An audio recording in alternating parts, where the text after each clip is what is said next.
What's up, guys? Welcome back to Quitting Mary, and welcome to the inaugural Walking Podcast. Say hey to Charlie. And on this first podcast, for the last couple weeks, I've been pondering on the idea of, having children and also battling with a weed addiction. I have 3 children. My oldest, who is 18, which pretty much I battled with it the majority of his life. And I have 2 smaller children, and I battled with it a part of their lives as well. And something stuck out to me a little while back. I read an article, and they interviewed Seth Rogen. And the whole article was basically about how him not having children, him and his wife's decision not to have children kind of propelled his career, and how they, felt like children would hold them back and not let them live the lives that they thought they were meant to live. And one particular comment stuck out to me. That wasn't the basis of the whole article, but it stuck out to me. He said that, him and his wife, they don't have children, and so they can live this great life where they can wake up on a Saturday morning and smoke weed in the bed. And that comment kind of rubbed me the wrong way, because I felt like it was kind of a childish, asinine thing to say. We can personally, I think people who married couples specifically who choose not to have children by choice are weird and possibly not good people, but whatever. But if we're going to not have children, I could see if we were like Paul from the Bible or Gandhi or Mother Teresa, but a mediocre actor with a weed shop that okay, whatever. But I thought, is that really a strong enough reason to not have children? And to Seth's, I'll jump to his defense, which he's right. If you do have children of any age, you can or you shouldn't be able to sit in bed in the morning and smoke weed all day. But at the same token, I think we as adults, our priorities should change the older we get. And specifically with people who, like myself, who have battled with weed addiction, it has been, or is this constant struggle of,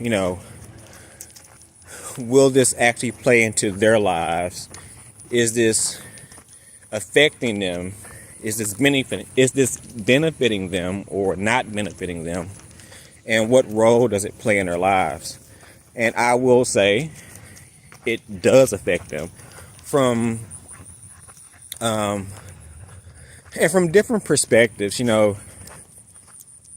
We don't think of things as parents. We make mistakes, and we don't like to think that we pass things down to our children, or we think that if we're passing things down, they're not intentional. And most things we pass down to our children are actually unintentional. We think that children don't actually take seriously what they see us doing, but they do. And with children, whether they're small or old, what they see you do is important on how it shapes their lives.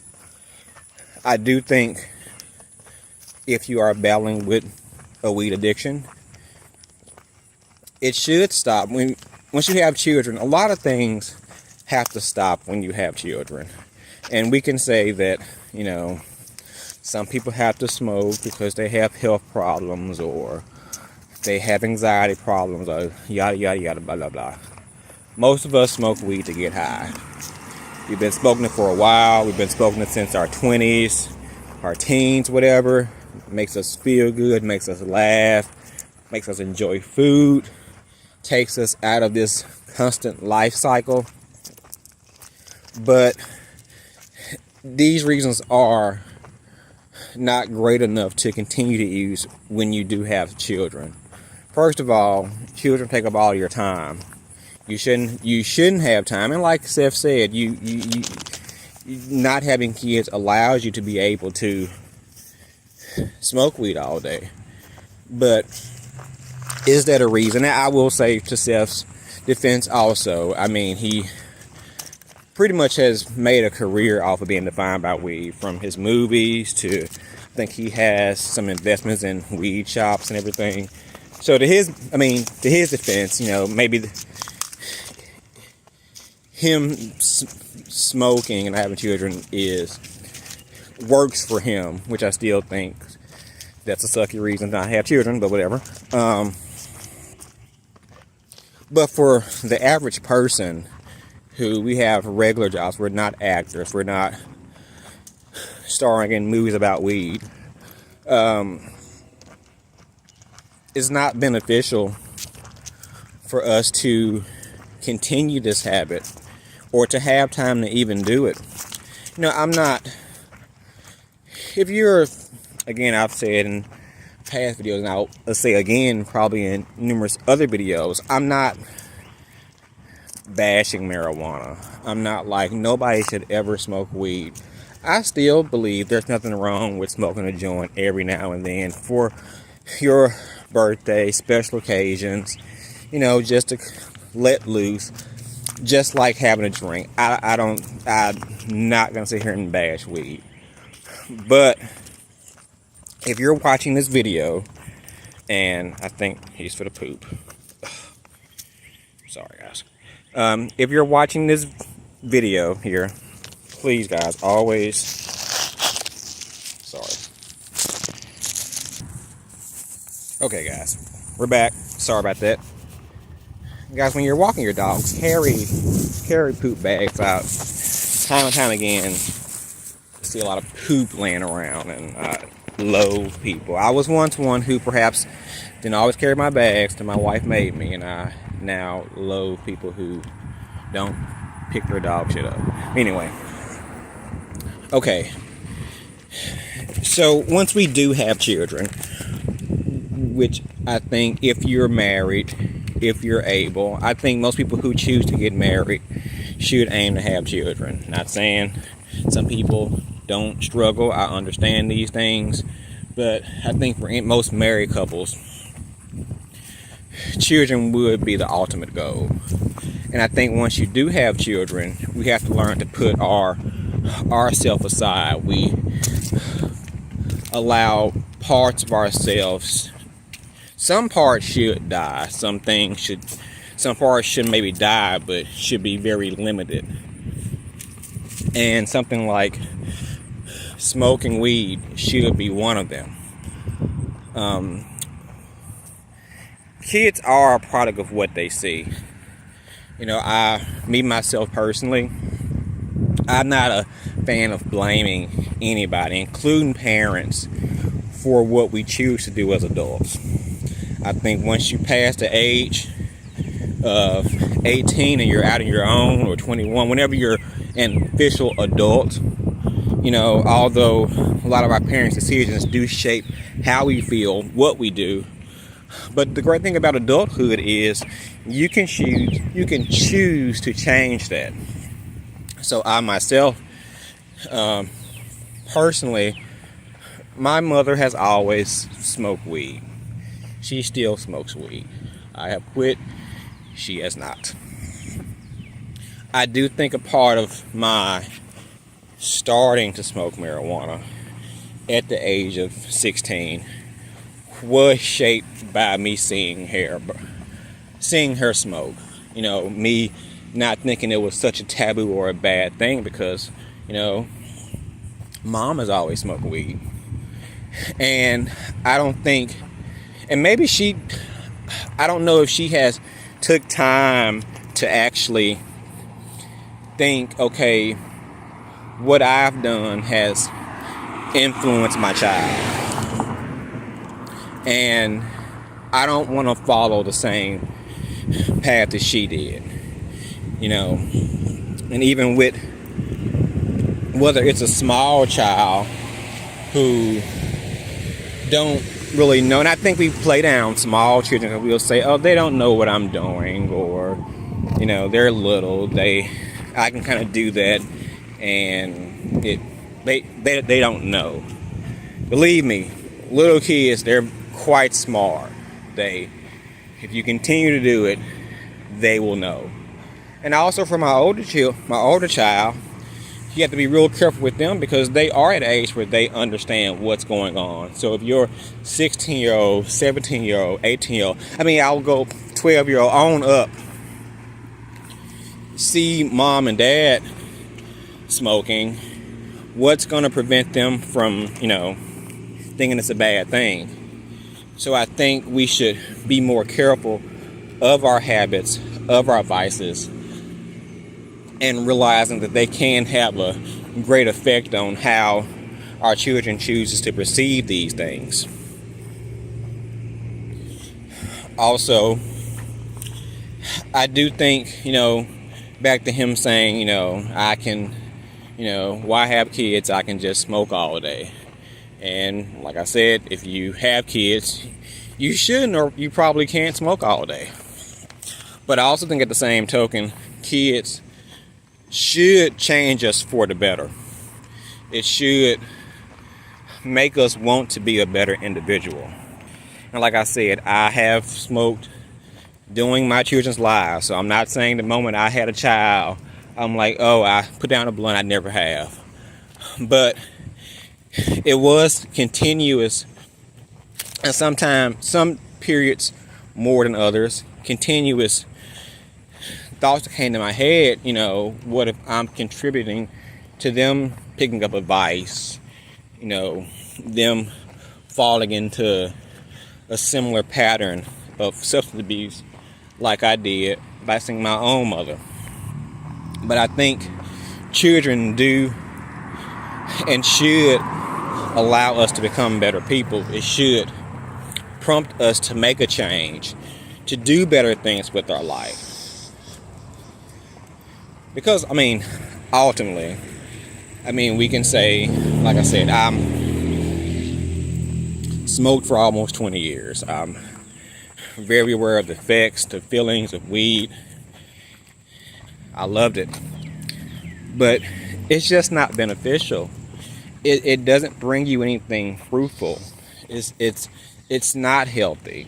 It's you constantly putting smoke down your lungs. It's not healthy. We should want to live a healthy life for our children.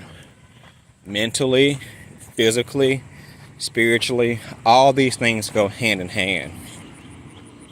And a big thing is about health. I think with parents today, we have kind of played down our roles as parents and steering children in the right direction as far as what they eat, whether they're physically active, who they are spiritually. We say, you can shape it. You can do everything you can for a child, and they'll go out and do do what they want to do once they get grown and want to experience the world. I think that's bullshit. Kids are a product of their environment. Kids do get grown. They do go out and make their own decisions. But ultimately, if you have reared them in a strong foundation, a strong positive foundation, they won't steer very far from it. So we need to quit being sent out by society, acting like we can do all this work and it doesn't pay off in the end. It does pay off now with kids. Now, I will say a big issue with that is kids are smart. They do see parents being hypocrites.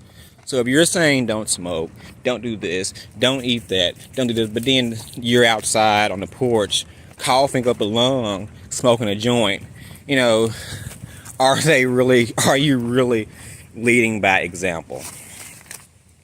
So, long story short, if you have children, or you planning to have children, and you are still battling with a weed addiction, don't let the weed addiction affect your relationship with your child. Let that be a catalyst in you quitting and being a better person for your child. Don't be a hypocrite. Don't lead them by the wrong example. And we don't want to get to the end of our lives or to our children's lives when they get older and realize that they're in a bad position based on something they saw us doing, or a rhetoric that they saw us, or they heard us saying, or they heard one thing, saw us doing another thing, and we have created a monster pretty much by us being hypocrites or not being strong in our foundation. So I encourage you people, if you're battling with weed addiction, if you're watching this video, you're doing a great job. If you're watching this video, that means something has came to your head to say, I need to change, I want to change, and who better to change for than your children? And that's all I have to say about that. Until then, guys, like, subscribe, share. Most importantly, comment below. I would like to hear you guys' comments, your ideas, your thoughts on the subject. They are all welcome. And remember, guys, we are all in this together. See you later. What's up, guys?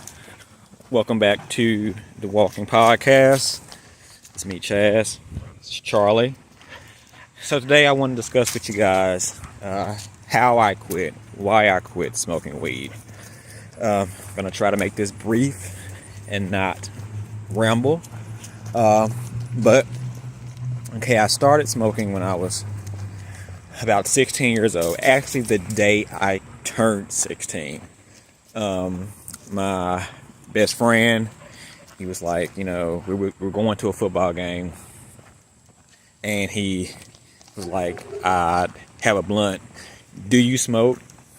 And I was trying to act cooler than what I really was, and I was like, yeah, I do. So he brought the blunt, we smoked, and from that point, I would smoke every other weekend or every weekend, and it went from every other weekend to every weekend to maybe once during the school week, maybe twice during the school week, to by the time I'm at the age of 21, I'm smoking every day. So from the age of 21, I would say, to the age of 33, 33, I smoked every day. And again, this range from me smoking 2 to 3 blunts a day. In my height, I would say I smoked about 5 to 7 blunts a day. Which, like I said, when I continue to repeat it to myself, it sounds insane. So, flash forward to the journey of me quitting weed. Okay,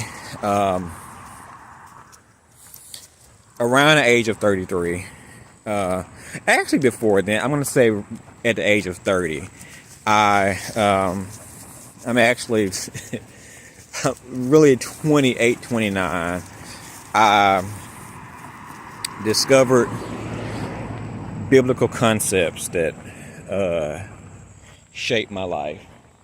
And dogs coming. Ugh.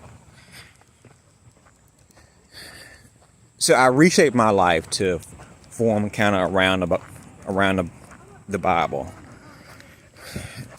I'm kind of sidetracked with these dogs coming up here. Just give me 1 second. Hey, how you doing? All right. I'm back, guys. All right, so I've been in church my whole life. Went to church my whole life, but finally started to read the Bible around my late 20s. So I pretty much reshaped a lot of areas in my life, but I was still smoking.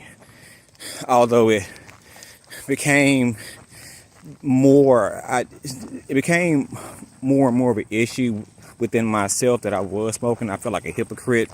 I feel like, have I really changed? I got all this biblical knowledge, but I'm still doing the same things that I was doing in my 20s.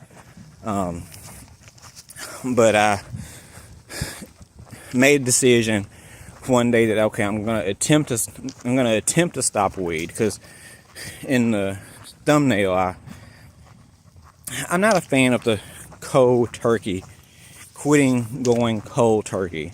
And if you can do that, I recommend that. I commend you. But me myself and I, what worked better for me is to slowly wean myself off. Because, for instance, if somebody just die abruptly in your life, it's going to be much harder than per se, they get sick and you get accustomed to them to actually not being in your life when they finally die. It's more of a relief versus this abrupt feeling. So I slowly made weed a less part of my life, but I was still smoking like on a weekly basis. I'd try myself where I could go, a week or two and not smoke, but I was still pretty much counting down to the time that, I was going to smoke again. And smoking really became, at that point, it became a burden on my life.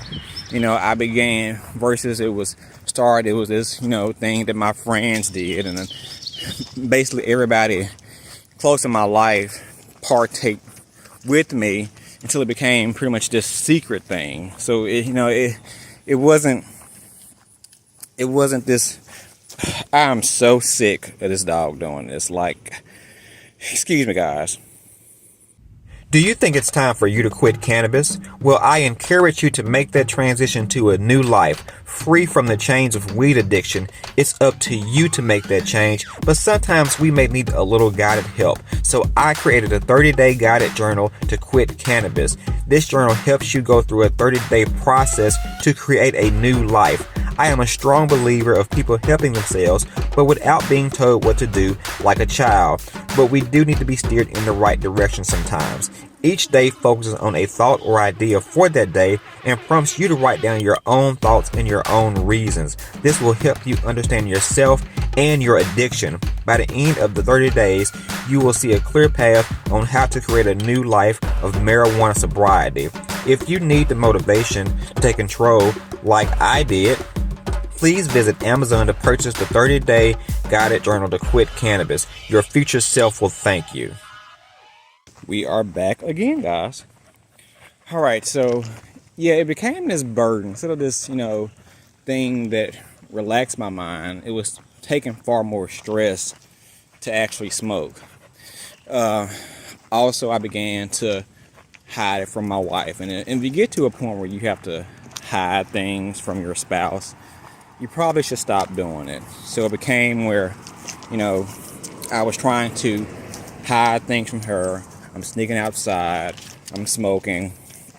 I'm back in trying to hide my high. And that became more stressful than actual fun. And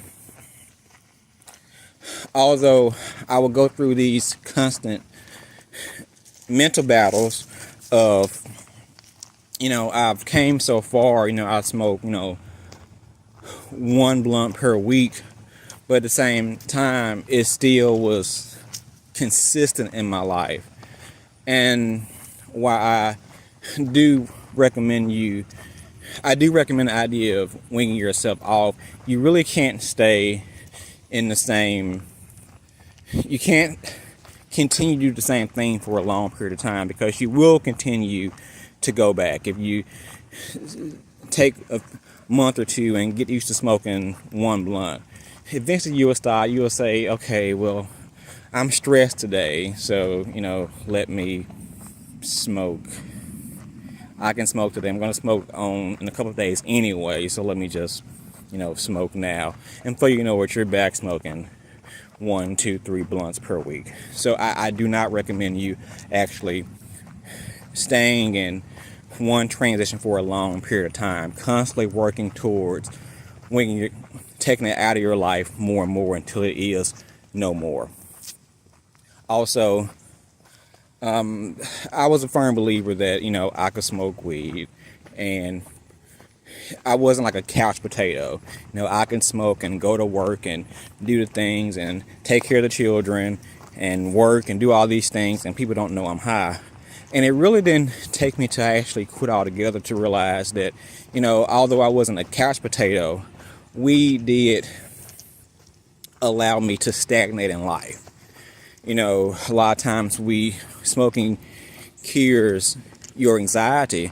And I will say, the closer you get, the older you get, the anxiety only increases. And we're living in a day and time to where people kind of, make anxiety a bad thing or like this crippling thing. But anxiety is normal. Anxiety is great. We don't change unless we feel anxiety about a certain situation. If you do have anxiety, it's your body telling you, there's something I need to change. And when we smoke, we kind of mask that anxiety. And, we say, oh, life is okay. It's not that bad. And we tend to stay in the same position. And it didn't take me until I actually quit to realize, although, like I said, I wasn't glued to the couch, I was stagnant in a lot of areas in my life. I learned to handle my emotions much better, handle my stress much better, because ultimately things that stress us out, the older we get, we should be able to handle those things without outside sources. So it came a point where my wife, and on top of me hiding it from my wife, I wasn't successful half the time. I would get caught a lot. It would become this big issue, in my household. And I got tired of living that life to where I'm hiding something from her. And, it's becoming this barrier between me and her. And one day she called me and she said, have you really asked God to take it away from you? And, that was interesting because, as I've said, I began to read the Bible more, consider myself a very spiritual person, but I'm like, I never actually asked God to take it away from me. So that very weekend I said, no more. I'm going to quit. I made a pact with her and said, the next time I do smoke, it'll be with you. We have not smoked since then. But me adding her into it and me making a pact with her being my witness, it has helped me stay on a clear path. It has helped me be accountable for myself. And I encourage you, if you're going through the same position, if you're going through the same issue of, trying to quit and it being hard and you constantly going back into this cycle, I want you to truly ask for help in your issue. We tend to, especially as men, we tend to be a little pig-headed and feel like we can do things on our own. And it took me to realize, we do need help with these things. And not help like she has to coach me every day. I feel like I want to smoke. But just being straight up and being accountable and making somebody be a witness allows you to have something to live up to live for. I encourage you guys, if you are on your sobriety journey from weed, keep hope, keep strength, continue to strive to take it more out of your life. Wean yourself off. If you smoke 3 blunts a day, try to smoke 1. Eventually, once you smoke 1, try to smoke 1 a week until you get to a point where once you realize that you can go a day or 2 without smoking, you can go your whole life without smoking, point blank. So I'll be back next time. Like I said, I can go on and on and on about my inner thoughts and about what I went through, which I will. But remember, guys, we are all in this together. Please like, subscribe, and share. Most importantly, comment below. Let me know how you feel, how your journey has been different, or how's it going. And I look forward to discussing with you guys. What's up, guys? We're back here at Quitting Mary. I'm Chaz. This is Charlie. So today, I want to pose the question: will smoking slow me down in life? Will smoking hinder my life? Can I live to my full potential while smoking weed? And I'm sure there's many views on this topic. I'm sure many people say you can. Some say you can't. I say you cannot live up to your full potential while smoking weed. Alright, when I was smoking, I was a firm believer that I can pretty much do anything in life while smoking. It didn't hinder my productivity. It didn't slow me down. Because also, when we have the smoker in the movies that is a couch potato that stays on the couch all day and eats potato chips and just, oh dude, and and in actuality, although there are some smokers who probably do give off that perception, a lot of them don't. And I think because we easily don't fall under that same cliche, if you will, of that smoker. We think that we're not the unproductive smoker. I could smoke several blunts and go to work and run errands and go to the store, and I feel like smoking would make my thoughts in my mind just get to flowing, and I could come up with all these great ideas and concepts while I'm smoking. But in actuality, after I've quit smoking, I realized that smoking can make you very content with life, which we would say is a good thing. Okay, if I'm bored, if I'm depressed, if I'm feeling down, I smoke, I'm content. Life isn't that bad, it's okay. And I'm saying in most cases it's not. Things like anxiety, are designed to propel us to the next level. And I think smoking will cause us to constantly feel content with what we're doing and not excel to the next level. I'm sure there are, smokers who can have a good job and, Charlie, come on, and save money and, feel like they're doing good.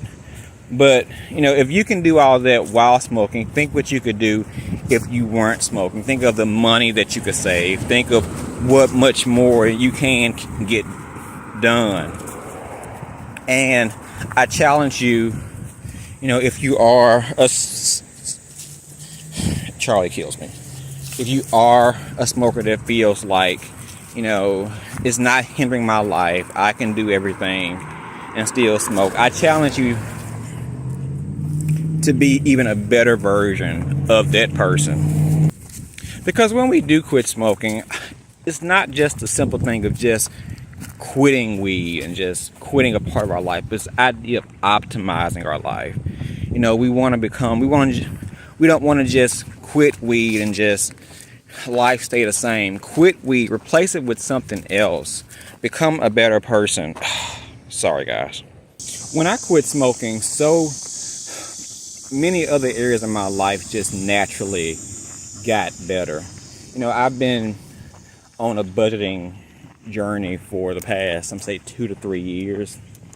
And once I actually quit smoking, not only did I save money by not buying weed, it just propelled me to actually take it seriously and find more meaning in what I was doing.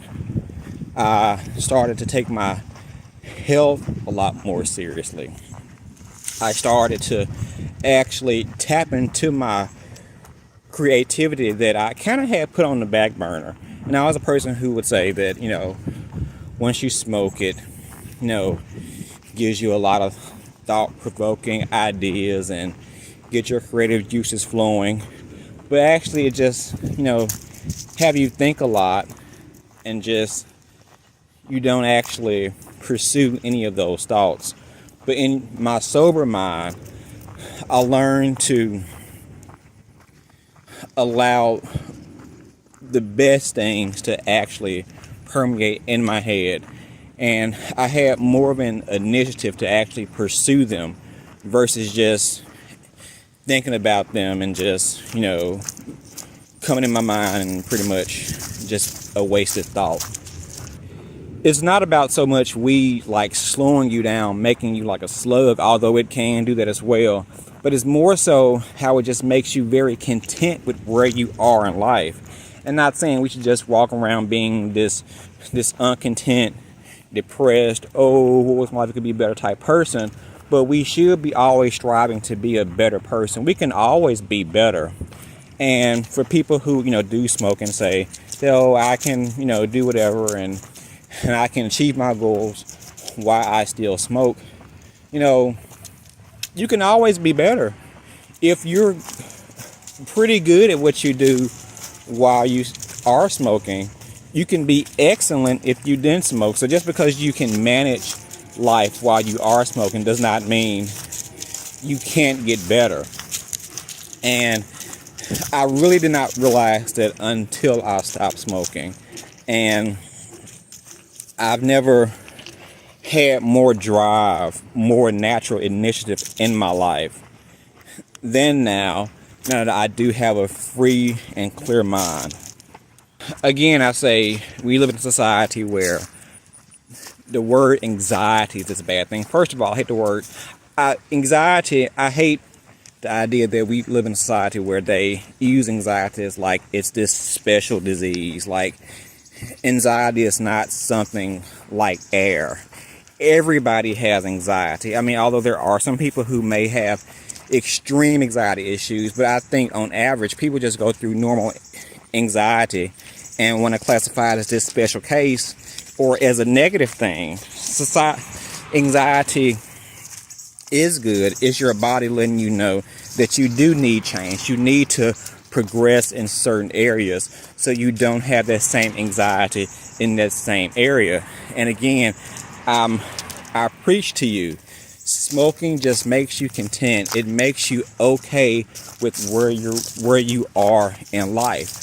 And if you're feeling like you're stuck in a place, if you're feeling like you could do better here, if you're feeling like you need change, you can do that. Don't smoke weed and then just say, okay, life could be, I could have one leg, so, today is great. No, if you're feeling down about a job, if you're feeling down about your relationship, if you are having issues in your health anywhere, take that anxiety and take the initiative to make a change.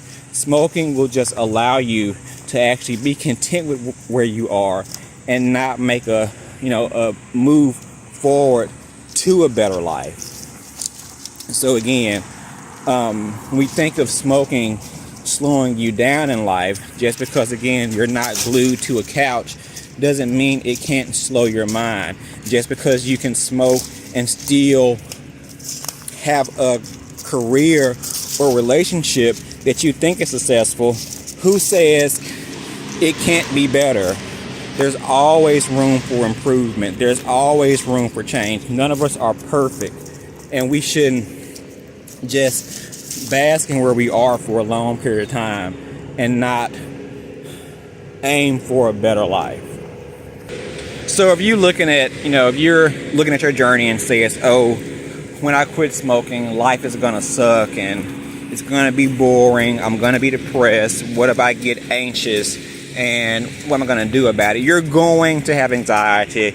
Life is going to throw you curveballs and whatever. That's just life. That's is what it is. But you're going to feel so much better about yourself when you are able to handle these things in a clear head. And I guarantee you, you're going to excel in other areas of your life if you do choose to quit smoking from a life of smoking on a regular basis. You're just naturally, you're going to become a better person. So the idea, and I think it's, I think it's a natural thing. I think because you do let that part go, you are aiming to find better purpose, a better meaning in life. And just naturally you're just going to change. And I encourage anybody who's going through their journey now that what you're doing is great. If you're thinking about smoking and you're watching, I feel like if you're watching this video and you have no plans of quitting smoking, then why are you watching this video? But if you are one of those people, I challenge you, take a break, take 30 days and just try to clear your mind and see how much your life gets better. I guarantee you, it may be rough the first week or couple weeks or even the first 30 days, but I guarantee you your life can only get better after that point. I'm going to end this day here. If you guys have any comments, any thoughts, please comment below. I am interested to hear what you think about this, and how has your life changed since you stopped smoking? What areas have gotten a lot better since you gave up Mary Jane? Until then, I'll see you next time. Like, subscribe, and share. Like, subscribe, and share. And remember, guys, we are all in this together. Yeah. What's up, guys? It's Chaz, it's Charlie. And today I want to discuss weaning yourself off of marijuana. And the question is, should you go cold turkey? Should you wean yourself off? And I'm going to talk about my journey. And me personally, I felt like I was more successful at weaning myself off. And I'll explain. So of course, I pretty much smoked weed every day of my life from the age of 18 up until my early 30s. I've said in the past that I did start a spiritual journey about 7 years ago, and one of the aspects in my new lifestyle was I started to observe the Sabbath, which is every Saturday. So the Bible states every Saturday, every 7th day, man shall rest. Not buy, not sell, not do pretty much worldly things, be out in the world shopping, doing your leisure or whatever. So me and my family started to observe the Sabbath. So during that day, we would, of course, not sell, not buy anything, not necessarily not ever go out. We do go on walks or go to the park or whatever. We do Bible study. But I didn't do anything that brought me personal pleasure, things like smoking weed, smoking cigarettes, or whatnot. So that was my first brush at basically going a day without smoking weed. And I think that kind of propelled me, and also let me know that, okay, I could go 24 hours without smoking weed. Of course, first starting that, we usually observe from sundown Friday to sundown Saturday. So, sundown Saturday, I would still roll up a blunt and go on with my life of smoking weed. So, throughout my journey, rather than going cold turkey, since I was aware that I could go, of course, a day without smoking weed and not being in pure misery, I started to do things. I started to take out a day during the week. I say, okay, I'm going to smoke every other day. So I would smoke Monday, not smoke Tuesday, smoke Wednesday, not smoke Thursday. And that slowly trained my body to survive more days without marijuana. And I really compare it to, and I feel like it was easier for me personally to actually quit when it came time to, because I knew that I could go throughout life, go through my day without needing marijuana. I compare it to the death of my grandfather. Growing up, me and my grandfather, we were very close. And I pretty much fear today that he actually died. I feel like when he died, that's going to be hard, because we were pretty much like so to the hip. We did everything together. I pretty much spent my childhood being his sidekick.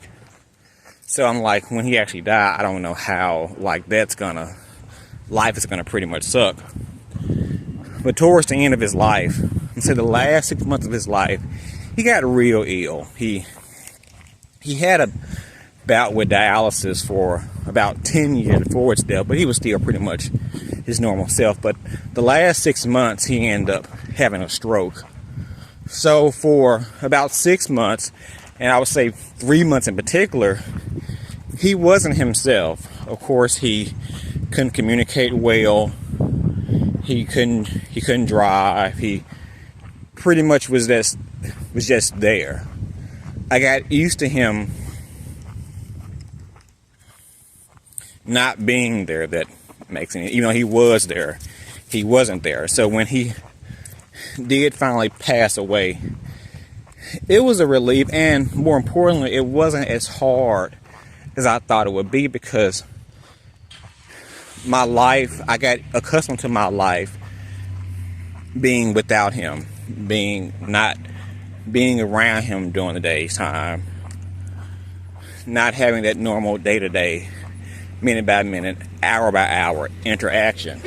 So when he finally did die or pass away, it wasn't as hard. It was a pretty easy pill to swallow. And I was pretty much able just to pick up life and not be like this walking sad corpse. And I feel like that's pretty much how I also dealt with quitting marijuana.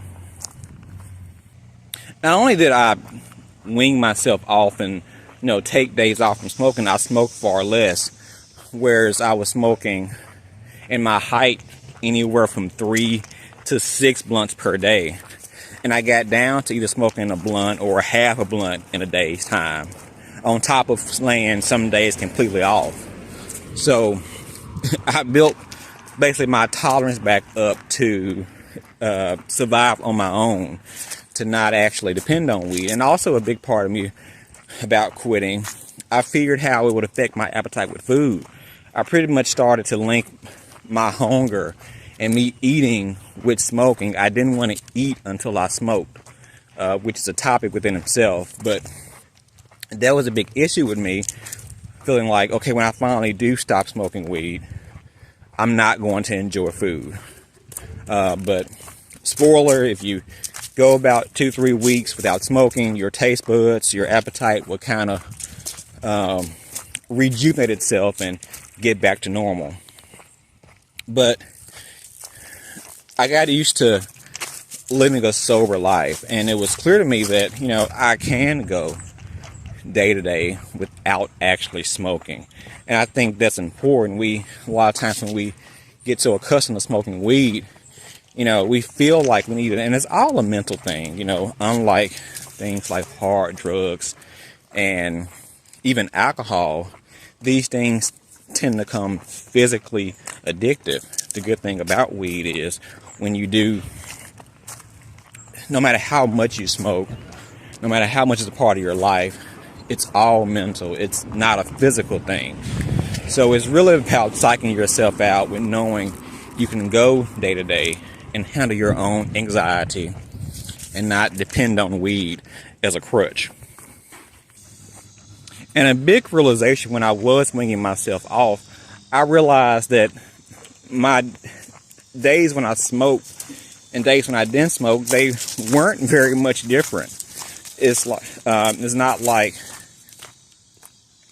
I handled stress any better on my day that I didn't smoke versus when I did. It really was a mental thing and also a habit. I think we get so accustomed to the habit of things. I just got used to the habit of rolling the blunt, smoking the blunt, more so than the act of getting actually high. I did realize that it's a Monday that I didn't smoke is no different than a Tuesday where I did smoke my little half a blunt. So what's stopping me from embracing a full life of not smoking at all in a day's time?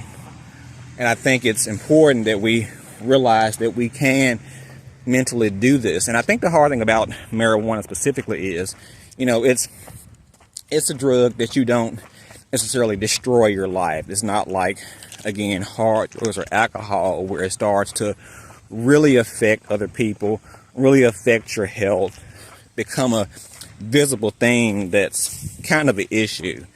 It's a very manageable drug. Come on, Charlie. It's a very manageable drug that you can pretty much go day-to-day life without giving off the impression of a drug addict. Me and my family, we also vacation at least twice a year. So I started getting into the habit of trying to go a full vacation, without smoking weed. And that was a big part of my journey too, to let me know that not only could I go, day or two without it, I could go a full week without smoking and have fun with my family, be refreshed at life, be content with what I have and not depending on an outside substance to determine my attitude on how I felt, how I ate, so on and so on. So I do think a big part of winging yourself off, you begin to learn yourself when you don't smoke, and when you do smoke, I was able to compare my mental thoughts on days where I did smoke versus I didn't. So it causes you to actually be more aware of yourself, of your motivation behind when you're high, when you're smoking, and when you're not. If you can go cold turkey, I say go for it, go ahead. That is great. Me personally, I didn't want it to be such a shock to my system. I think a lot of times people tend to fail at things when they put too much on their plate. And I do think it can vary from person to person. Some people, I think there are a select group of people who can go all in with achieving something. And some like going turkey, they feel like I can't dabble around. I just got to go in feet first and put all in. But I think because it is usually with smoking weed such a culture shock, and it goes from a life of smoking and contentness to a life of uncontentness with not being high, not smoking, and it is such a drastic change to we can quickly go back to our old habits, our old ways.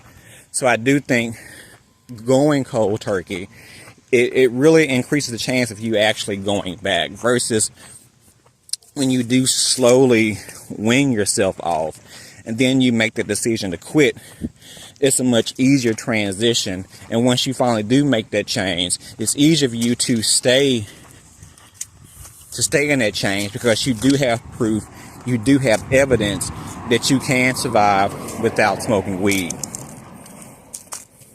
I will say that what you should watch out for when weaning yourself off is to not staying in one cycle for a long period of time. For example, you can say, okay, I'm going to start with smoking every other day.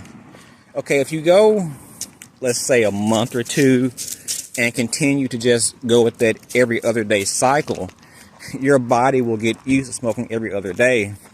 And you would either, one, stay in that same position, stay in that same spot, or you can also, and if you stay in the same spot, you will most likely go back in the opposite direction. You know, you will say, okay, it may be an issue that comes up in a day's time, something that stresses you out, whether it's relationship, job, whatever. You will say, you know what, I normally don't smoke today.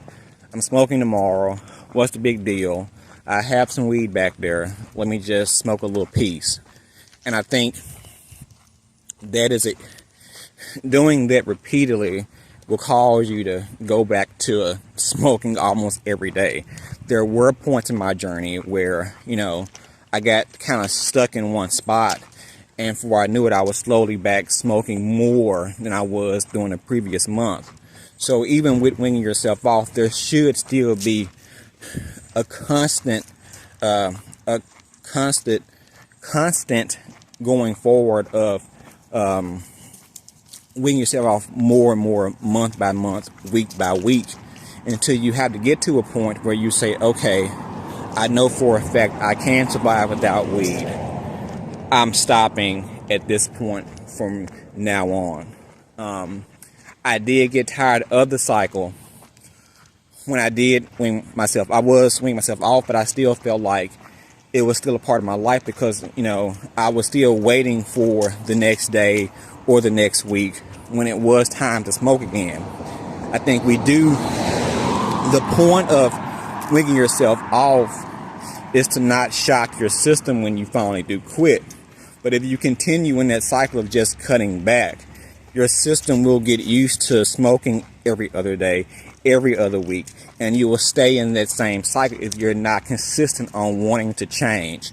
So it is a forward moving thing. It's not just, oh, this month I did good from last month.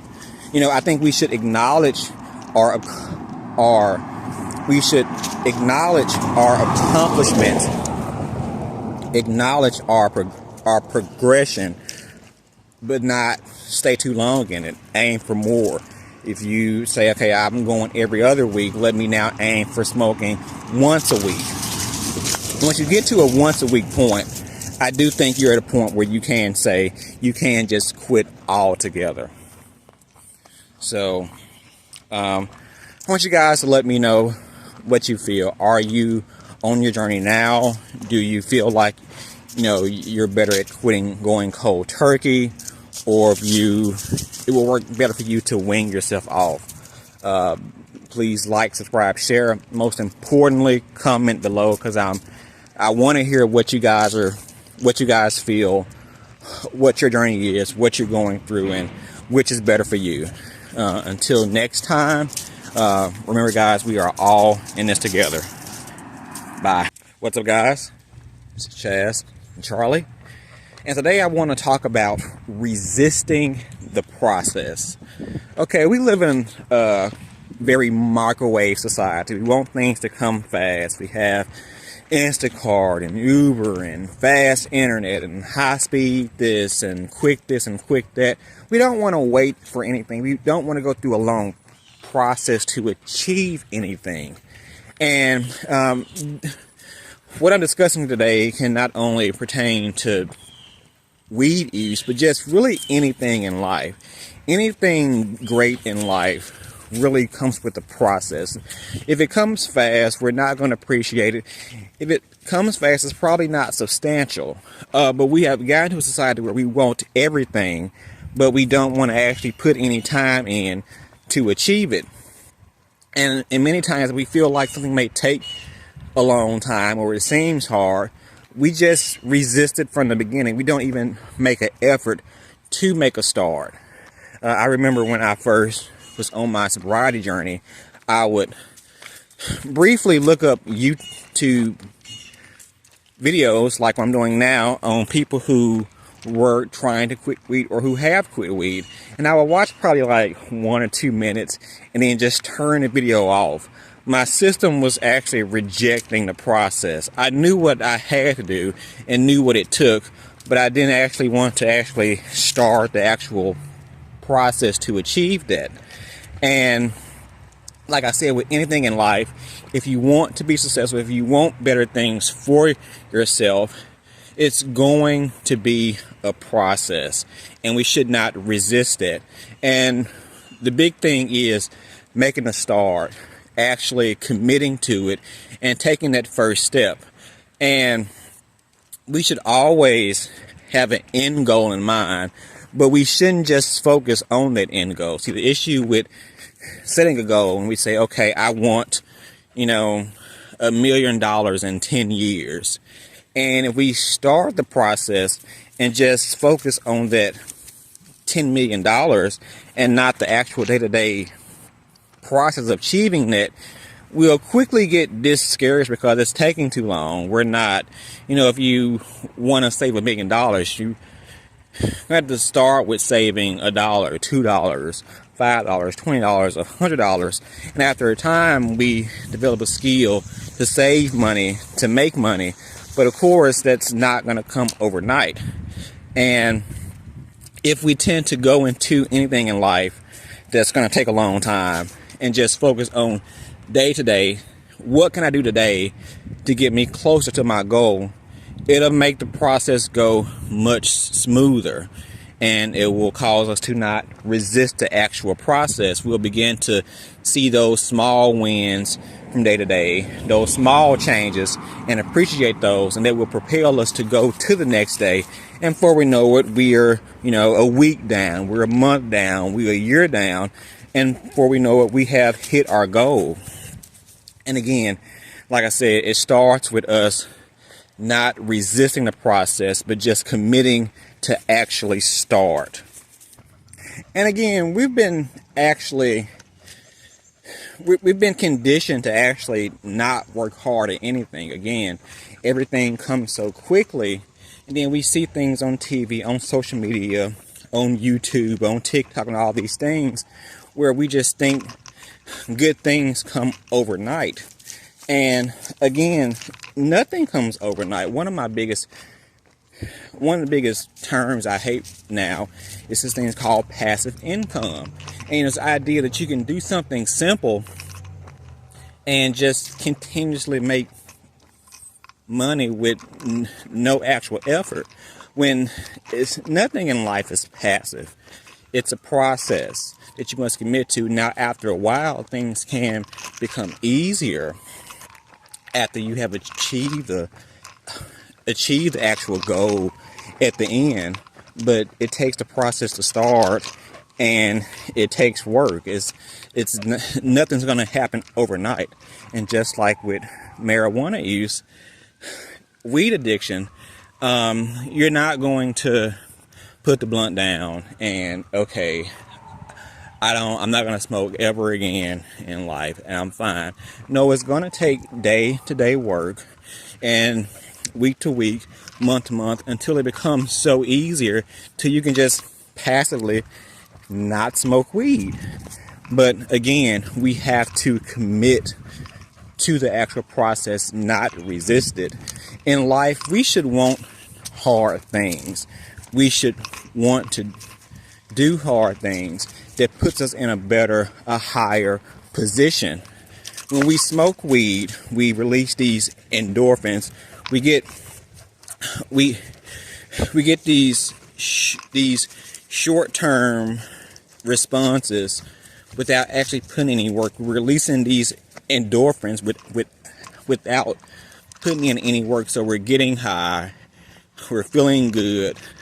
We haven't done anything but roll a blunt, puff, and now we're high. We've got the reward. and now we're crashing. So it's this continuous cycle of crash and burn, but it's because we're not actually putting in any work to get the actual reward. The idea of quitting weed and sticking to a plan and taking it day by day, it does give you a better sense of gratification when you get to the other side and you have successfully quit and you don't depend on weed from day to day. We should all want to achieve this, have this level of mental toughness, because we are in a world that, again, that they talk about anxiety and mental health and all of this, but the thing is, society doesn't promote things that actually reproduce strong mental health, strong mental clarity. And again, most of these things happen when we actually stick to a process and actually start it, versus just putting it off or thinking because if it's not going to come in 2 seconds, it's not worth putting any work into. Do you think it's time for you to quit cannabis? Well, I encourage you to make that transition to a new life, free from the chains of weed addiction. It's up to you to make that change, but sometimes we may need a little guided help. So I created a 30-day guided journal to quit cannabis. This journal helps you go through a 30-day process to create a new life. I am a strong believer of people helping themselves, but without being told what to do like a child. But we do need to be steered in the right direction sometimes. Each day focuses on a thought or idea for that day and prompts you to write down your own thoughts and your own reasons. This will help you understand yourself and your addiction. By the end of the 30 days, you will see a clear path on how to create a new life of marijuana sobriety. If you need the motivation to take control like I did, please visit Amazon to purchase the 30-day guided journal to quit cannabis. Your future self will thank you. The process is much easier if we take it day by day versus setting a long-term goal and just continuously focusing on that long-term goal. Now, we should have a long-term goal in mind, because, the plan is not concrete if we don't have a ending spot that we see ourselves achieving. But again, we can set ourselves up for a downfall if we just, start the process and only focus on that final outcome. How you get to the final outcome easily is focusing on the day-to-day thing. The day-to-day. That's why, like I said, we're in a society where that's not glamorous, that's too slow, that's not fun, that's not sexy, that's boring, yada, yada, yada. But that's how we win. You say, how can I achieve my goal today? Do small things. Come tomorrow, how can I achieve my goal today? If we do this day after day after day after day, before we know it, we have achieved our goal.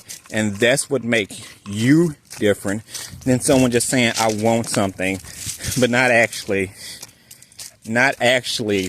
starting the process or accepting the actual process. Because with anything great in life, there is a process. If it comes quick, if it comes fast, it's probably not good. Good things come with hard work.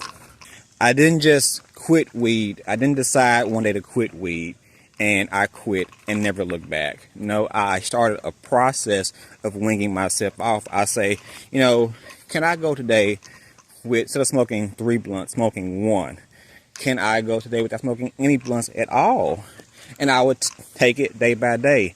And guess what? Some days I would fail. Some days I would smoke more than I wish to. But we have tomorrow. If you fail on one day, doesn't mean we can't start tomorrow and still work towards that goal and make small changes. In any process, there are hiccups, there are stumbles, there are falls, but that shouldn't make you get off the road. And we feel like if I do stumble, if I do struggle, I'm not doing good. Struggling comes with the process. There's nobody achieves something great and the whole road they're just like, it's just peaches and cream and everything's great, no issues. No, you have issues, you have pitfalls, but what makes you great is you fall, you get back up, and you continue down that road. And eventually you have less and less stumbles, less pitfalls, and before you know it, you're at your final destination. We tend to play down our small wins because we feel like we're not at our ultimate goal. And newsflash, if you get to your ultimate goal, you're probably gonna, if you were a certain kind of person, you're probably gonna aim for something else. You're gonna extend the road down. You're gonna extend it to go further in life. The good thing is, what sets you apart is you continuing on the road by focusing on those day-to-day, week-to-week, month-to-month wins. And before you know it, again, you have achieved what you never thought you could achieve. Guys, I, again, have been smoking since the day I turned 16. I did not smoke, did not stop marijuana until my early 30s. I was one of the people that thought that I would be probably like in my 50s, 60s, or maybe I'll never stop smoking weed. I'll just always find excuses to continue to get high, continue to dumb myself down, and not put myself on a higher standard or a higher level. I have people around me, friends that still smoke. My mother has been smoking. She's this year, I believe, turned 66. She has been smoking since she was in her teens. She has no intention of quitting. I'm not going to be her. I am not her. And I was so surprised at what I could do to be at 35, free of weed, not smoking day to day. I never thought I would achieve it at such an early age, but it happened quickly because I started to focus on those day-to-day wins. And I would beat myself up. I would say, I've done good, but I can do better, or yada, yada, yada. Not saying you're not gonna still have some kind of self-doubt along the road, but the more small wins you have, the more you build your actual confidence up, and before you know it, again, you have achieved what you thought that you would never achieve. So I encourage you guys, start the process. Don't resist it. Just make a start. Don't be like, I'm going to start next year. I'm going to start next week. I'm going to start so and so. No, start right now. You're not going to be perfect. You're not going to be perfect in a day, but it doesn't matter. It's the idea of you taking an initiative to start the process, because many people won't start the process. And then people who do start the process look at it wrong by focusing on the final outcome and not the day-to-day wins. So start the process. And if you continue on it, nobody continues to work at something and gets worse. That if you continue, if you're on a weight loss journey, if you continue to work out, you're eventually going to lose weight. You're going to get somewhere. If you work at a skill or a hobby, nobody continues to work on something, whether they fail or feel like they're not at a certain level. If you continue to work on it, you will get better. We just have to start the process and not resist it. Guys, tell me, are you on your process now? Have you started? Is it hard? Is it easier than what you thought? It's all mental. So like, subscribe, share. Most importantly, comment below. I am curious to know where you guys are in your process. Until next time, we are all in this together. What's up, guys? This is Chaz and Charlie. And today I want to discuss, what does the Bible say about weed? I recently did a video on the channel discussing that, so I wanted to kind of open that back up in a more casual conversation, because throughout my addiction and my sobriety journey, that was a thing. My spiritual journey was not say an issue, but a big part of me choosing to put down the blunt. So I'll start off with a simple question: what does the Bible say about weed? And weed itself, nothing. But I would also ask the question, if you are on a sobriety journey and you are also on a spiritual journey as well, or you do read the Bible, or you are a Christian, whatever it may be, I would ask myself, how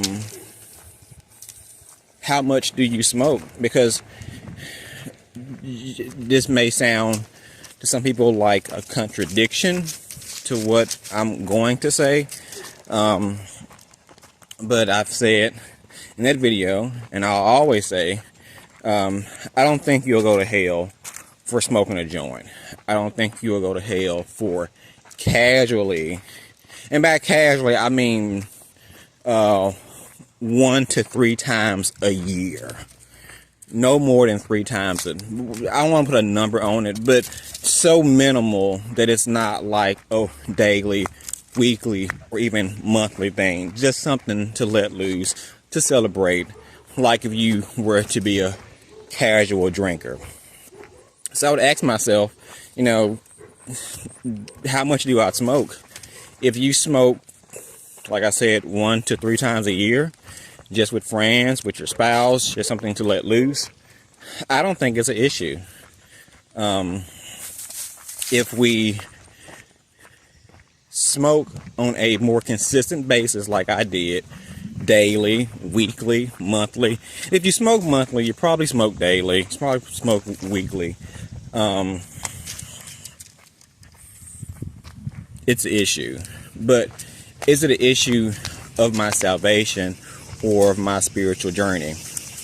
And the Bible does not explicitly state that thou shalt not smoke marijuana, thou shalt not smoke weed, but it does talk about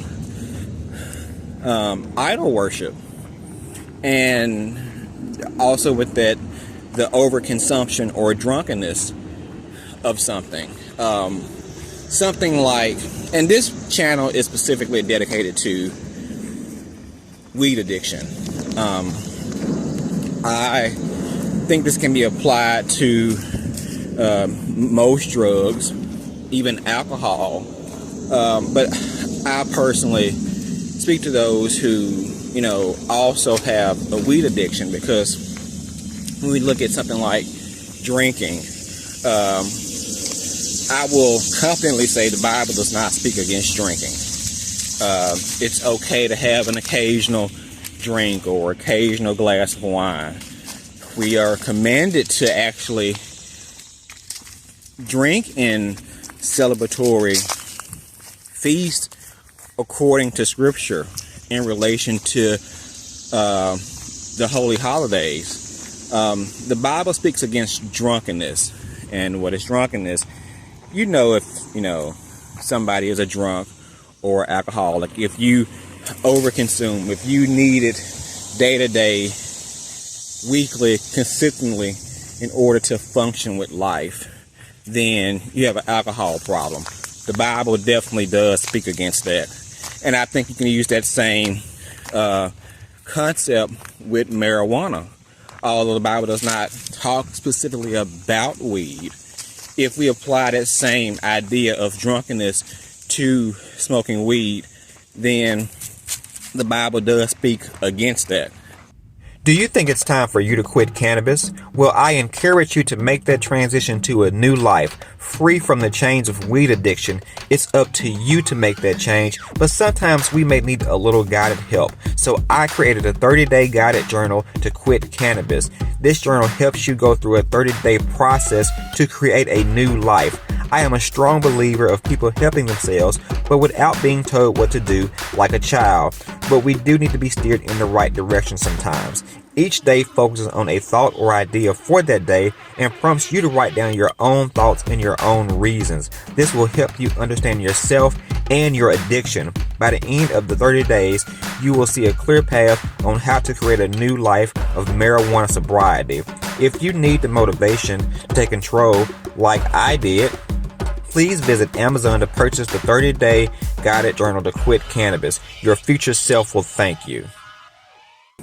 For a long period of time on my spiritual journey, I would say 5 to 6 years, I did continue to still smoke weed.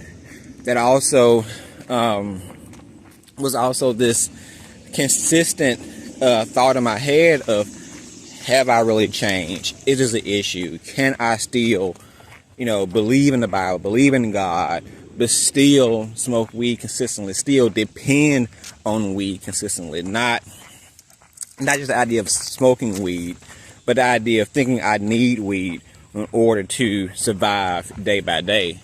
When we come into a spiritual awakeness, we are supposed to depend on God. We are supposed to depend on Scripture, depend on the Word, in order to deal with the hard balls that life gives us. And I think if you still use weed to, comfort yourself to get by, that's the issue. We're still putting weed on a pedestal right beside God.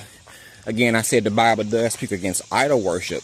And people think, we live in a very idol-driven society, and many people think because, I don't, worship, I don't bow down to a Buddha statue every morning and light incense, like I don't do idol worship. But idol worship can be anything. We can idolize, and I think in today's times we have so much to idolize. We have people, we have things, we actually still do a lot of foreign god worship unknowingly. A lot of things, their origin does come from different gods that we don't know about, and we're not excused by God for unknowingly worshiping other gods. But on a more basic level, we idolize things in our life, and weed can definitely be one of them. I know me personally, and I think anybody who smokes weed on a consistent basis, I loved weed. I considered it, my friend, my confidant. I didn't see the bad in using it. And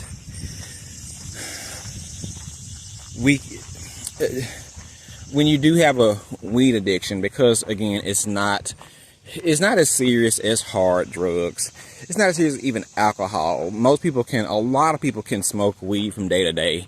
And, you don't steal money from your family. You don't, lose jobs. You don't have it doesn't physically take a toll over your appearance or your body. In some cases, some people, I'm so sick of out of control dogs. People should control their dogs. But anyway,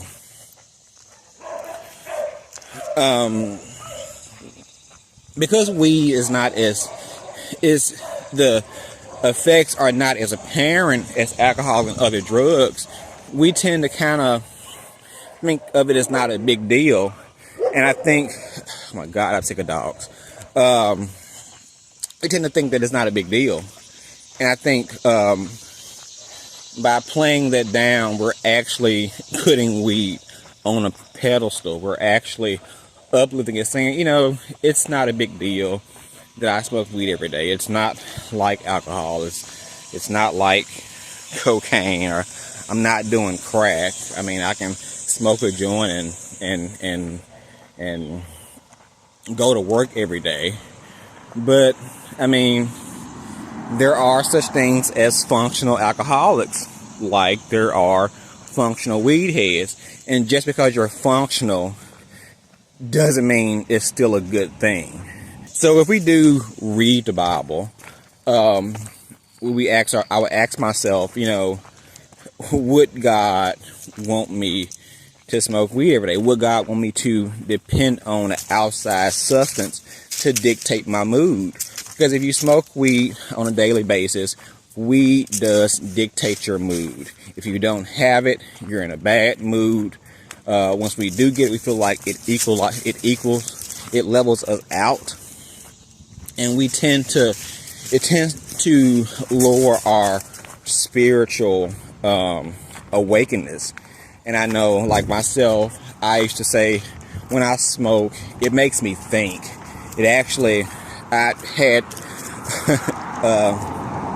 idea that actually weed can make me closer to God, because it makes me think deep about things and have a more deeper understanding. I am so sick of people and they wild ass dogs. Like, some dog is walking up towards us. I'm gonna stop, guys, so I'll be right back. So weed causes us to think a lot but not do a lot. I would have all these concepts, all these ideas, all these thoughts, but I rarely would put many of them into action. And I think true spiritual awareness, true spiritual growth, you can have these deep thoughts, these deep ideas on your own without an outside influence.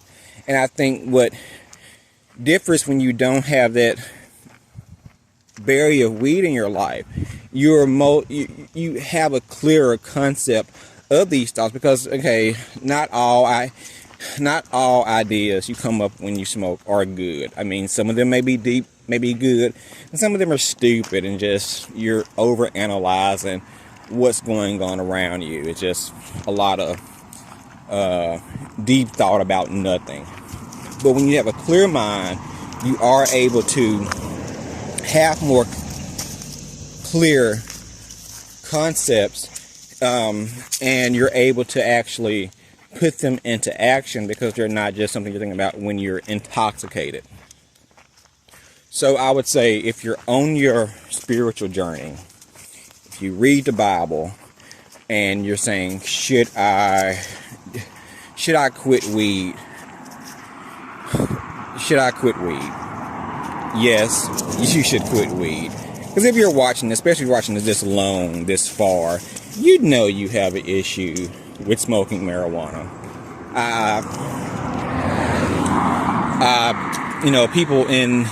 I've seen some comments where people say, well, I love weed, or I'm going to continue to smoke. It's great to me. Okay, well, I mean, I'm not talking to you. But if you are with me this long, you know that you have an issue with smoking weed. And I encourage you to be a better person, to have a higher level of spiritual consciousness. And you can't have that while you are still smoking. And while we may give you the illusion that you are thinking more deeper, more spiritual, it's actually just producing a lot of filler in your mind and not enough conscious, clear thoughts. And also, again, we do continue to smoke. We do run a chance of putting weed on a pedestal, idolizing it, making it higher than God himself. If we're feeling stressed about something, if we're needing guidance, open your Bible up, read scripture, pray to God. Don't smoke a joint, don't smoke a blunt, because that just temporarily eases you, but doesn't actually solve your problems, doesn't actually give you a higher understanding. If we do seek God, seek his word, seek his truth, he will give it to us.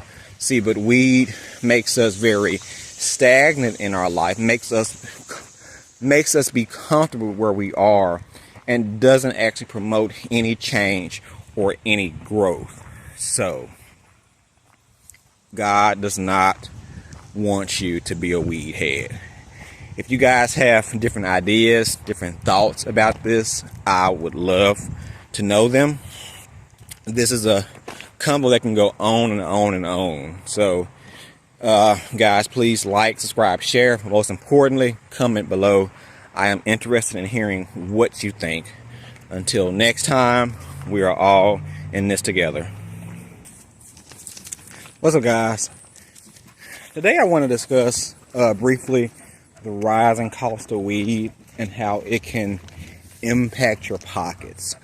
So one factor, not the main factor, but one factor of me quitting weed was the simple fact that it cost too much. It was getting quite expensive to smoke weed on a consistent basis. And although I did cut back a lot, it still was costing me a consistent amount of money every week, every month. And I know weed costs can differ depending on if you buy street weed or if you buy legal weed, whatever it may be. They both are expensive. In my height of smoking, I would smoke about a half a week. In some cases, 2 halves a week. So let's say $60 per week. That's when I was about in my early 20s. So $60 per week. And that's, okay, 2 weeks, $120, 4 weeks, $240. That's $240 per month. That is a car note, a pretty decent car note. I've said in the past that I'm a fan of winging yourself off.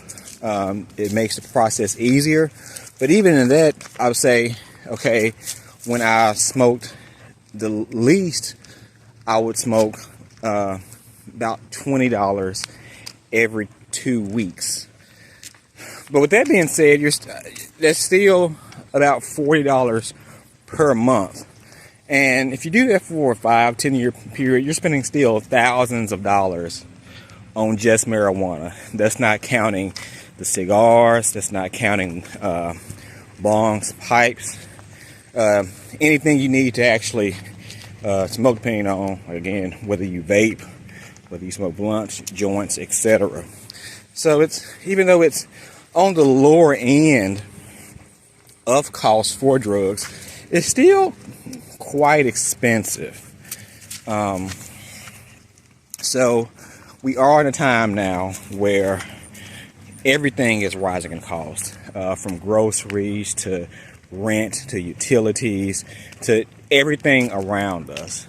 So we're trying to look for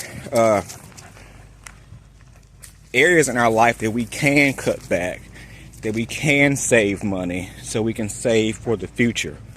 So we're not impacted by the inflation, because, newsflash, guys, inflation is nothing new. We're always in inflation. Nothing ever stays the same. So the idea that, things get inflated and it stops. We are at a time where it has inflated quicker than usual, but things are going to always inflate consistently.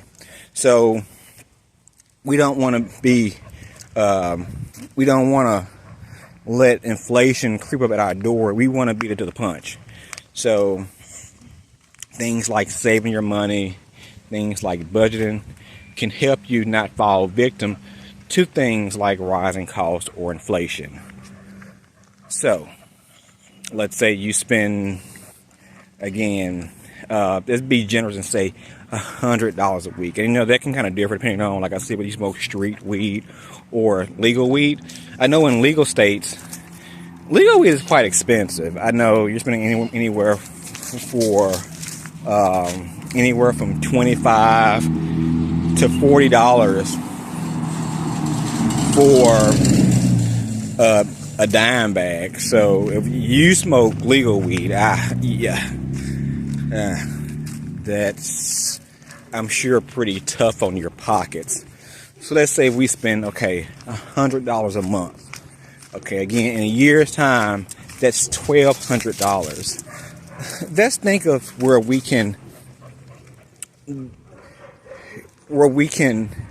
take that $1,200 and put it in another area of our life, or just simply save. Most Americans, which is surprising, don't have $1,000 saved up. So if something bad happens that would costs 500, 600, 700, 1,000. Most Americans don't have that amount just laying around to spend. So if you were to stop smoking and just save that amount, you have already jumped ahead of most Americans. Also, with smoking weed, not only do we spend money on the weed, it kind of prompts us to make bad money decisions. And most importantly, we may choose to eat unhealthy junk food, fast foods, which is also, again, has risen a lot in the past couple of years. So, we just smoked and we're good and high. That Big Mac super value meal is gonna sound real tasty.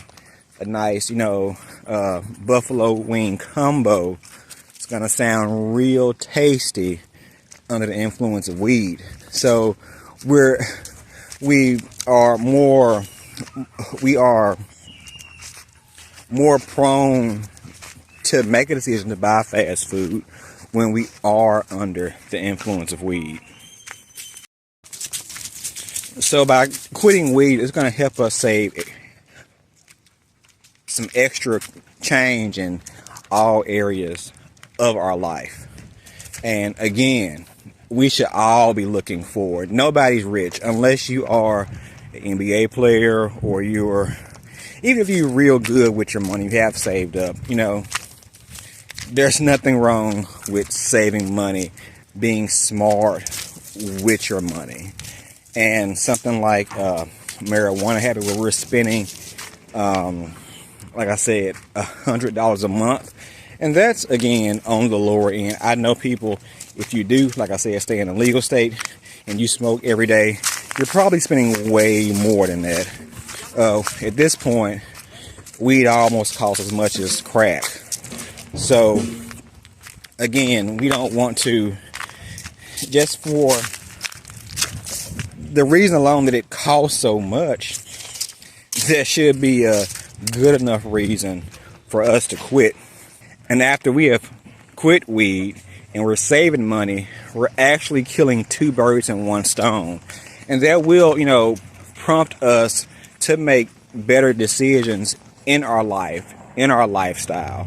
When I quit smoking, I'm going to say before I started to quit smoking, I did start a budget or a money saving journey that took me about, I would say, 1 or 2 years to just fully lean into full force.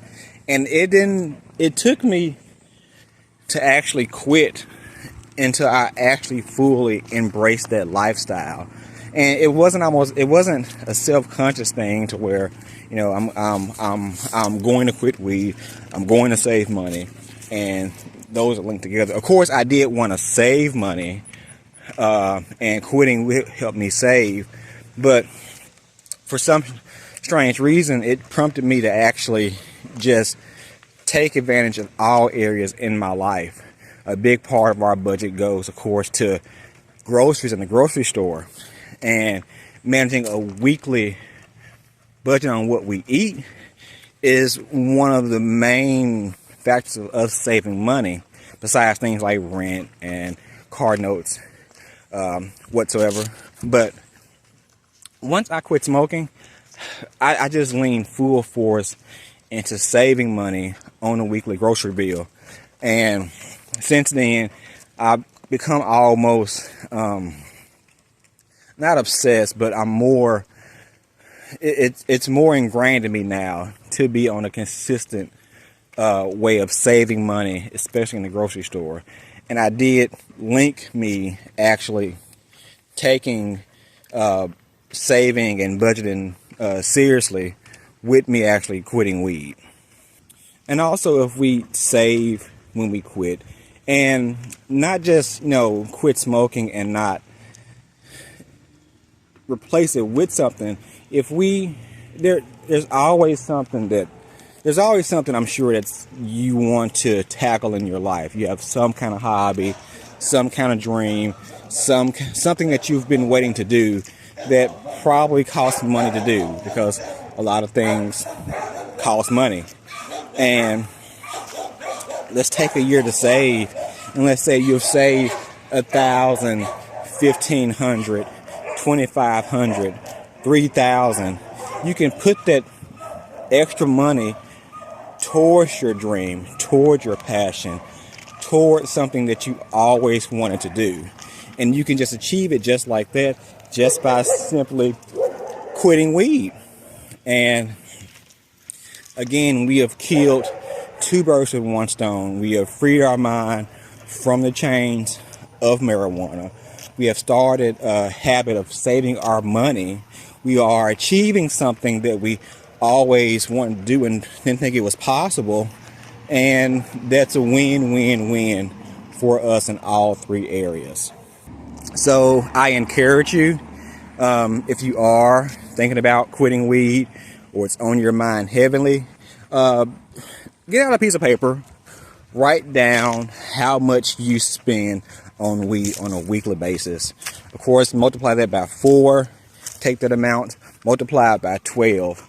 Be aware of where your money is going. And I think when you actually realize where your money is going and how much you actually do spend on weed, it'll kind of change your mind and prompt you to make a change in your life. So, guys, if you are on your journey, if you're trying to save money, if you have stopped and you see that you are saving your money, comment below, let me know. Has it been hard? Has it been easy? Guys, like, subscribe, share. Most importantly, comment below. I would like to know how your journey is going on you quitting weed and putting some coins back in your pocket. Until next time, we are all in this together. What's up, guys? It's Chaz and Charlie, and today I want to discuss eating after a weed addiction. And this is a pretty big topic to me, surrounding your appetite, what you eat, how you eat, when you eat, in connection to your weed addiction. And a big reason for me being apprehensive of me quitting weed was the simple idea that I actually was afraid that I would never actually gain my regular appetite back. So of course, when we start smoking weed, we get the cliche, the munchies, or you get a boost of appetite when you smoke, which is a true thing. So it starts off with this thing where, it makes food taste really good, or it prompts you to want to go to McDonald's or eat a bag of chips, eat a lot of junk food, and it's pretty much that. But actually, the longer you actually smoke, the longer you actually nurture your relationship with weed. Many users, not all, but myself and some around me, tend to link weed with food. It got to the point where I actually didn't want to eat until I smoked. I felt like to best enjoy my food, I had to smoke before I ate. And even after I ate, I would, want to smoke as a after lunch, after dinner, after breakfast smoke. But most importantly, I felt like I didn't have my best appetite unless I was high. And that was me for a long period of time. And that's not good when we have linked our appetite with our addiction. As we know, as humans, us eating is a main part of our lives. What we eat, how we eat, when we eat, that determines our health, determines our mental state. And when we allow weed to dictate our relationship with food, that can set up a major problem. So again, like I said, I was afraid to quit, a big reason, I mean, it was other reasons as well, but I'm gonna say in my top 4 or 3 reasons for being afraid to actually quit smoking was I was afraid I wouldn't gain my appetite back. Because when I was smoking, again, I wouldn't, if it was time to eat lunch, I felt like if I didn't smoke, then it wasn't going to taste as well. I wasn't going to get the most enjoyment out of actually eating. When there were spurts that I didn't smoke, or I tried to wing myself off, one of my major, I think, setbacks or disadvantages was I was not hungry. I kind of didn't want to eat, or I didn't find an importance of eating. And that scared me because I'm like, will I never gain my relationship back with food? Do I have to smoke to actually eat? But one of the great things about marijuana addiction is if you're fearing that side effect of not enjoying your food, not having a big appetite, it may be hard like the first week or two, but after a week or two, your body does tend to reset itself back, and it's not a big deal. And I mean, it makes sense because I mean, eventually you will get hungry. And I think because we're not, we quit smoking or we don't smoke, and it's been like for a full day. I mean, of course, that first day, that first few days, food is not going to be as enjoyable. But your body can quickly reset itself once it gets accustomed to just eating for nourishment, eating for hunger, versus you feeling like you should be high before you actually eat.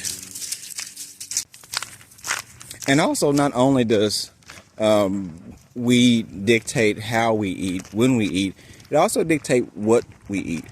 In a time now where we're in a pretty big health crisis, people in their teens, in their 20s, in their 30s, in their 40s are getting sick, having heart attacks, and have diabetes, just are not in good health as a whole.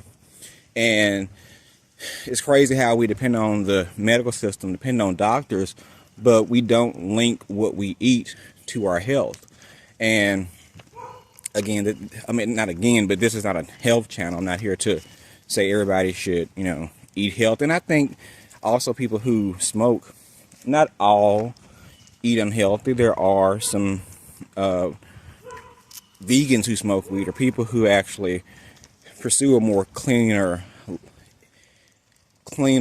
healthier food lifestyle. So it's not everybody, but for the majority, if you get high, you're going to want some fast food. You're going to want a cheeseburger. You're going to want some chicken. You're going to want some chips, candy, a nice piece of chocolate cake. All these things sounds 10 times better when you're high. So I think by eliminating weed out of your lifestyle, you will be more prompted to actually pursue a more healthier diet. And in turn, of course, that's going to allow it to have a better lifestyle, have a better mental state, have a healthier weight, have more energy. This is a win-win all areas. So I think by eliminating, again, weed out of our system, not only are we knocking at codependence, we are also allowing ourselves to live our best lives, pursue the best diet that will promote us for a better future. Again, back to the idea of having no appetite immediately after you quit smoking weed. I know, like I said, that's probably not everybody, but I know many, from myself to people around me, that is a big concern. But you will gain your appetite back after you quit. Don't, the first, like I said, few days, the first week, you will kind of have to force yourself to eat, or force yourself to eat more than what you want. You know, you may can eat a smaller size or a smaller portion, but eventually after a week or two, your body's gonna say, okay, you don't smoke anymore. I'm hungry. It's time to eat. Let's put some food into our system. Your body is not going to continue to not let you eat because you're not smoking. So that is a major drawback that causes people to be scared to actually let weed go. But it's something that your body quickly gets over. So again, don't let that deter you from quitting weed and pursuing a better lifestyle. So I'd like to know, guys, if you are on your journey now of quitting weed, has that been an issue as far as you being afraid to take that next step? Have you been struggling to put food down, keep food down? Have you been struggling to have an appetite? Has it gotten better? Does it even affect you? Because like I said, some people, it may not even be an issue, but I know for me, the idea of eating was pretty scary because I feared that I wouldn't have the same relationship with actual food. And also I've heard from some sources that weed can affect your taste buds. The more you smoke, people who tend to smoke for a long period of time has lower taste buds. And my wife accuses me of not having good taste buds where I can eat things that she may don't think taste the best or have no seasoning. It's not a big deal to me. She says my taste buds have been ruined by weed. But is that a thing for you? Are your taste buds diminished? Whatever you feel, guys, please like, subscribe, share. Most importantly, comment below. I'd like to know how's it been going with you. And until next time, guys, we're all in this together. What's up, guys? This is Chaz and Charlie. And today I want to discuss quitting weed made me a better father. Okay, so do I think I was a bad father when I was smoking weed? No, I do not. But do I think quitting weed made me a better father or enhance my potential? I totally agree. And there are like different aspects to this concept. First of all, when I did smoke, I always had a fear of what my kids would think of me when they would catch me actually smoking. And I had two different variables because I have small children that's 2 and 5, and I have a 18-year-old. So for the 2 and 5-year-old, I would feel like, am I shaping, if they see me smoking weed and following, they don't know whether it's a cigarette or actual weed, but am I guiding them towards a life of having a smoking addiction, whether it's cigarettes or weed? Am I doing so? I think so because my mother smoked weed my whole life. And I do think a part of me accepting it at a young age was a part that I saw her do it all the time. So I didn't really have this bad stigma around it. And then I have this different concept of, my older son seeing me smoke and him actually being old enough to know that, he no longer smokes cigarettes, so it must be weed. By 18, most 18-year-olds know what weed is. And I never want to seem like a hypocrite or like I haven't grown out of something that I've still been doing since I was 18 years old. So one reason for me quitting was the fact that I wanted to be a role model, example for my children. I didn't want to be saying, don't do this, don't do that, but then dad's outside, still smoking weed. I can't tell him, I can tell him not to smoke weed, but if I'm still smoking weed, how serious is he going to really take that? I also was scared that I always feel like, okay, if I'm babysitting the small kids and I'm outside smoking, and what if I'm there inside and somebody falls and falls hard and their eyes pop out of their socket or something, or some catastrophic accident that if my wife come back home and she say, well, what were you doing? I'm gonna have to lie and say I wasn't outside smoking, and I just always fear something like that happening. So I'm let me quit before something crazy happened. And if I'm outside smoking, that's just not gonna make me feel good about it. But it does. I do feel like it has enabled me to be a better father, a better role model. Also for learning how to have self-control. Because a big part of, freedom, and we talk so much about being free now and being freedom, and we have a really misconception about freedom, that freedom means you can try any and everything that you want to do and just, do what makes you happy, do what makes you feel good, do what you desire. And that's not freedom. To be consumed or drawn to every single thing that entices you is not freedom. Because something you're going to actually like and get consumed by, and then we tend to get hooked on that thing and have a hard time breaking away from it. But the idea of true freedom is having self-control, being able to say, no, I don't need that. I can just make it simply on my own, by myself.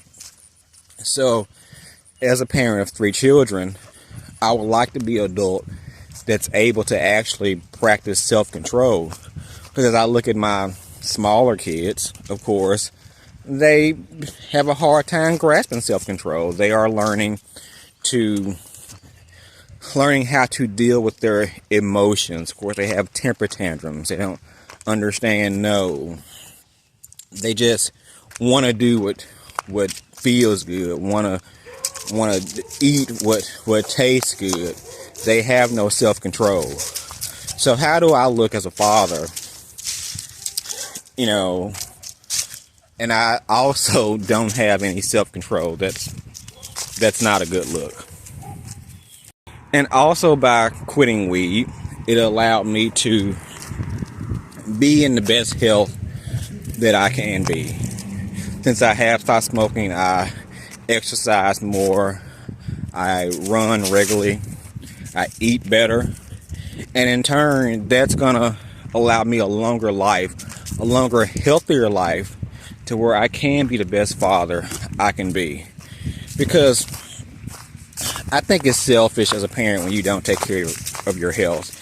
We think that it's normal in society now for your parent to get 50, 60 years old, even 70, but 50 and 60, and be just laden with a lot of health issues, to have cancer, to be sickly, to be in the hospital, and expect our children to take care of us. That's not being fair to our children. The most selfish thing we can do for our children in their adult years is to not take care of ourselves and give them the burden of having to take care of an old, sick-ass parent. That's not good for them.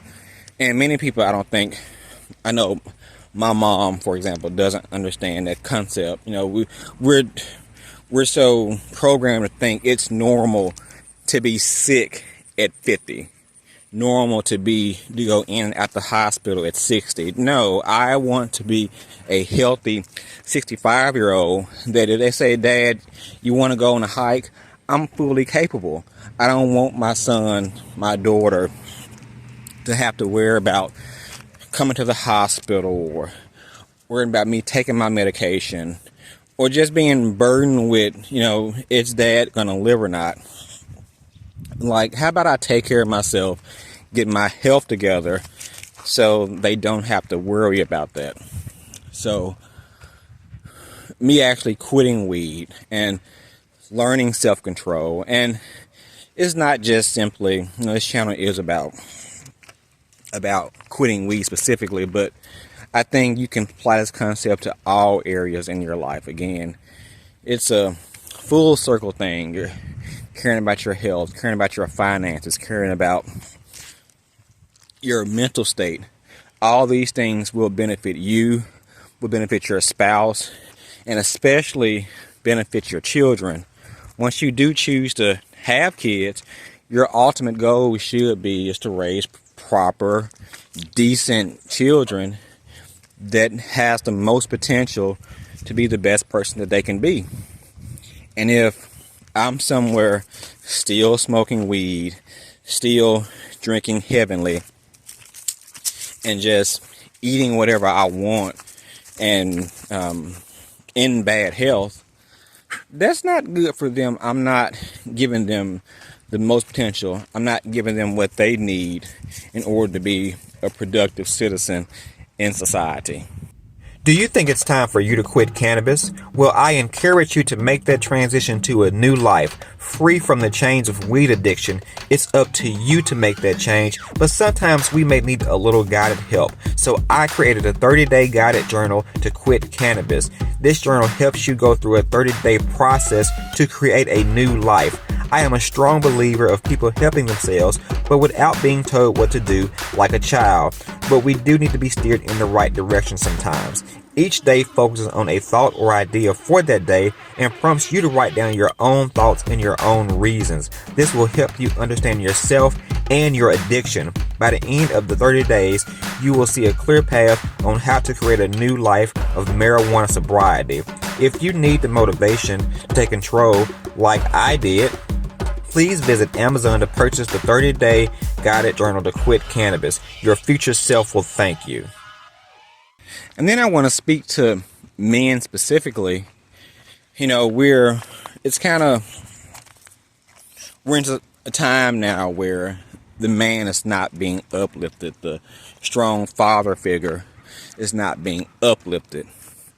And also for a long time, the dad with the beer belly and they just watch football and, like I said, drink beer and just eat unhealthy foods has become a norm. And it's normally the wife or the mom who more so cares about her health and everything. But as father, as men, we should take our health just as serious as anybody in the household. If we want our children to be healthy, if we want them to be led by a good example, if you yourself as a father is not aiming to live your best life, to be the best example for them, then how do we expect them to be the best person that they can be? I look at my mom and I look at older people who are in old age that smoke weed all the time, and I don't think it's a good look. Like, I think the fact that if you're in your 50s, in your 60s, and you still smoke like you did when you were in your 20s, then get your life together. Get yourself together. That's not a good look. That's not a good look for an elder. And we should, try while I'm in my mid-30s, 36 to be exact, and I'm at an age now where I want to I want to try to be at my best health as long as I can. I don't want to wake up and I'm 52 and, like I said, I'm unhealthy.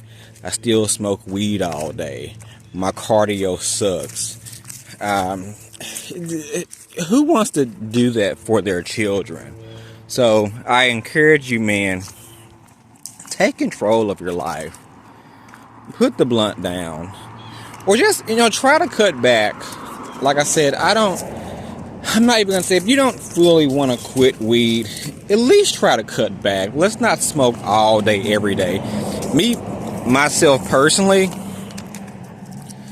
I can't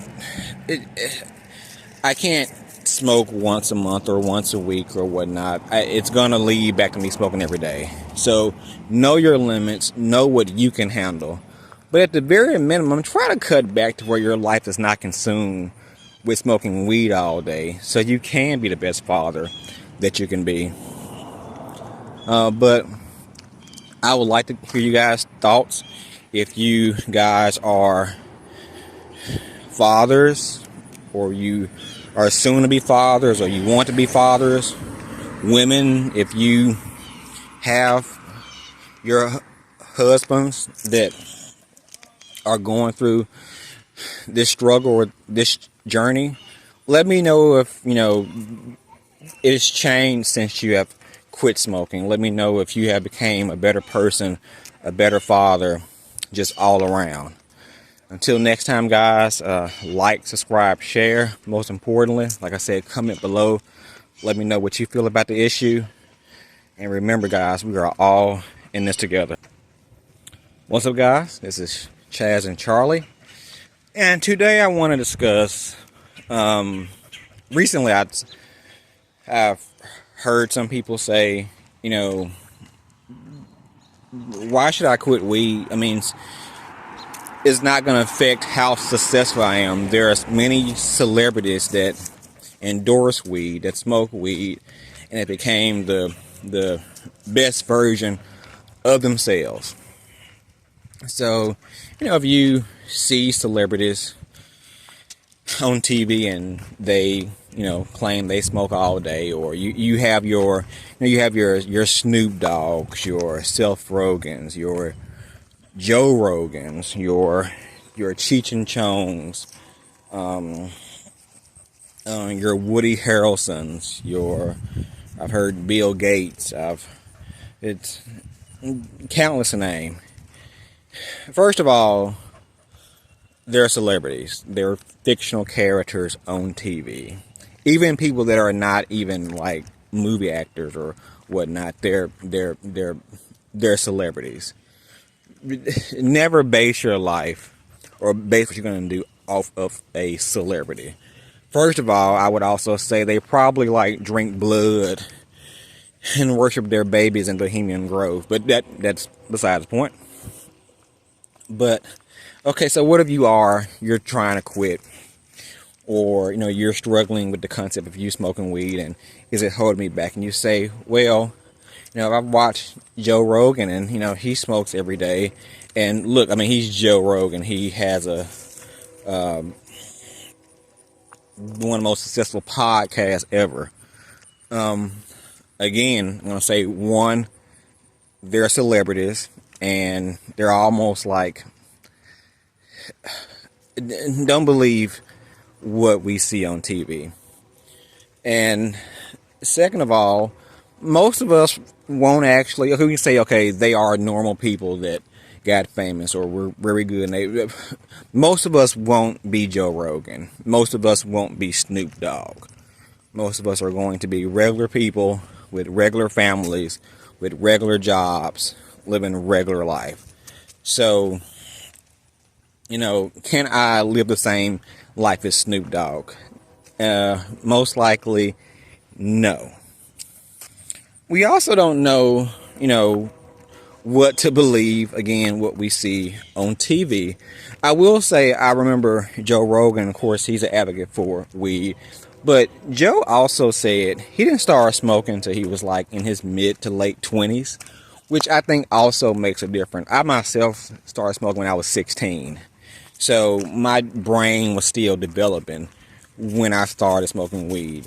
With all these different laws with legal marijuana and vaping and all that, kids are starting to smoke at even a younger age. And I think just most people start smoking weed at a young age before our minds are fully mature, fully developed. And if we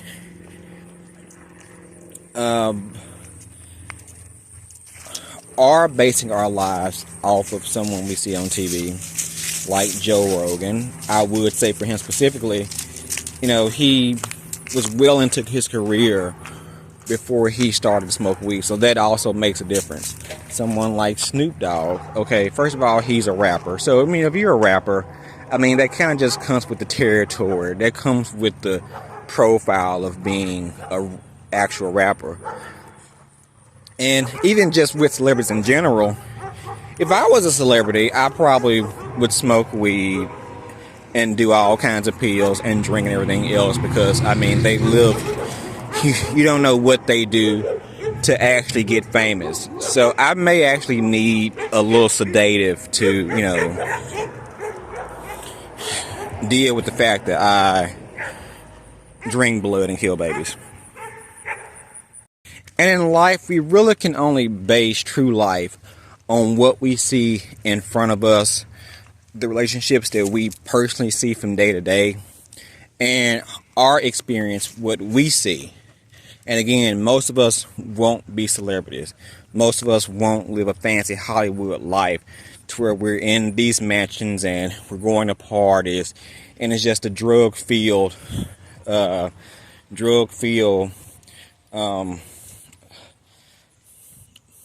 buffet, if you will, everywhere you go. They live a different style of life. But for the average person that you smoke weed all day and you work a 9 to 5, I'm going to say that's going to hold you back. You're not going to smoke weed and constantly excel at the company that you're at. Now, can you smoke weed every now and then and have a corporate job, have a good job? Yeah. I'll say this. I'll try to say this repeatedly. I'm not against weed. I'm not saying that people, if you smoke weed at all, your life is sucked. No. But if you live by weed, like myself, like I did, if you smoke weed all day, every day, if you feel like you can't get by in a day's time without smoking, you're going to be held back in life. And when we see people on TV, they do give us a facade, a fantasy of their life. And we shouldn't base it on actual reality. Most of us have families. We have children. We can't just be smoking weed all day, every day. That's not going to benefit us. And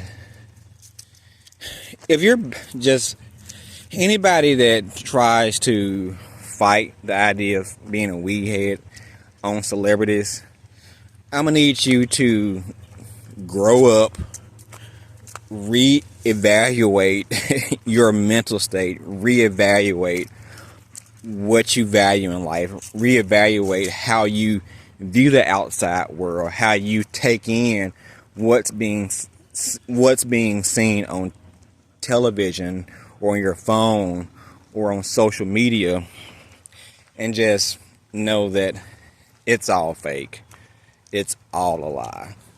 So if you're struggling with a weed addiction and you're trying to justify it because you saw a Seth Rogen article, I've talked about him in the past. I think I actually lost a lot of respect for Seth Rogen because him and his wife are against having children, and he, of course, career is based off being stoned and having a weed shop and playing roles that revolve around weed, and saying that he couldn't live this life if he had children. like you're even I suppose I still think his life sucks, and I think people who get married and say they don't have children, they are weird people. But whatever. I can't base my life off of Seth Rogen. I can't. I'm not, like I said, I'm not Snoop Dogg. I'm not Cheech and Chong. I'm not somebody, like I said, had once said Bill Gates. Okay, I'm sure, like I said, I'm sure Bill Gates has smoked some weed, like I said, and drunk a glass of aborted baby fetuses. But I'm pretty sure Bill doesn't get up he doesn't wake and bake and smoke after dinner, smoke after lunch, smoke to go to sleep. I'm sure he's not just stoned all day. I'm sure he's actually handling business and smoking in his leisure time. And he probably has not that much leisure time. So again, if we're basing our habit based off what we see on TV, then reevaluate how you view the outside world. Because again, I'll say again, everything on TV is most likely fake.